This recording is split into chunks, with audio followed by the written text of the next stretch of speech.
একের পর এক সময় বাড়িয়ে নির্মাণ হয় পিরোজপুর জেলা হাসপাতালের নতুন ভবন। তবে লিফট বসানো নিয়ে আটকে আছে ভবনটির উদ্বোধন। এতে ভোগান্তিতে ওই অঞ্চলের রোগী ও তাদের স্বজনরা। লিফট স্থাপনের সময়সীমাও জানাতে পারেনি গণপূর্ত বিভাগ।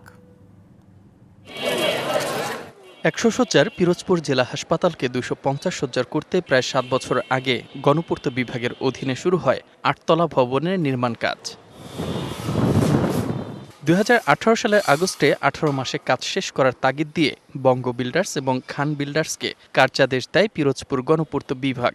এ সময়ে কাজ শেষ না হওয়ায় আবারও বাড়ানো হয় সময়। এরপরও শেষ হয়নি কাজ। দীর্ঘ সময় পর কাজ যখন শেষের পর্যায়ে ঠিক তখন লিফট স্থাপনে দেখা দিয়েছে অনিশ্চয়তা, আর এতে অনিশ্চিত হাসপাতাল ভবনের উদ্বোধন। ভোগান্তি পোহাতে হচ্ছে পিরোজপুর সদর, ইন্দুরকানী, নাজিরপুর এবং আশপাশের এলাকার রোগী ও তাদের স্বজনদের। মাঠের অলরাউন্ডার আমি, আর ঘরের all-rounder Tylox. Tylox toilet cleaner, clean মানেই টাইলক্স। দীর্ঘদিন যাবৎ ফালানো, আমাদের ভোগান্তির কোনো শেষ নাই। মানুষ এখন তাকাই থাকে এই হসপিটালের দিক যে কবে কখন কমপ্লিট হবে। এই হসপিটালটা যদি দ্রুত গতিতে চালু হয়, আমাদের সাধারণ গরিব মানুষের খুব উপকৃত হব। বরিশাল, ঢাকায়, খুলনায় আমাদের যাইতে হয়, যেটা আমরা এখানে বসে পাইতাম, এর জন্য আমাদের অনেক উপকৃত হইতো। সিভিল সার্জন বলছেন, নতুন হাসপাতাল ভবন চালু হলে গতি পাবে চিকিৎসা সেবায়, কমবে ভোগান্তি।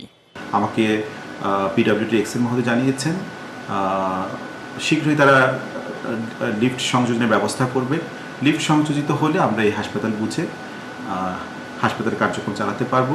স্বাস্থ্য মন্ত্রণালয় থেকে লিফট কেনার অনুমতি পাওয়ার পর টেন্ডার আহ্বান করা হবে বলে জানিয়েছে গণপূর্ত বিভাগ। একটা লিফটের জন্য মিনিস্ট্রি থেকে ফিফটি পাস হবে, পাস হয়ে গেলে তারপরে যে টেন্ডার হবে, টেন্ডার হলে ইউরোপ থেকে লিফট আসবে, ইনস্টলেশন হবে, তারপরে কারণ লিফট ছাড়া তো হাসপাতাল চালু করা যাবে না। তবে এই সমস্যার সমাধানের কোনো সময়সীমা দিতে পারেনি কর্তৃপক্ষ।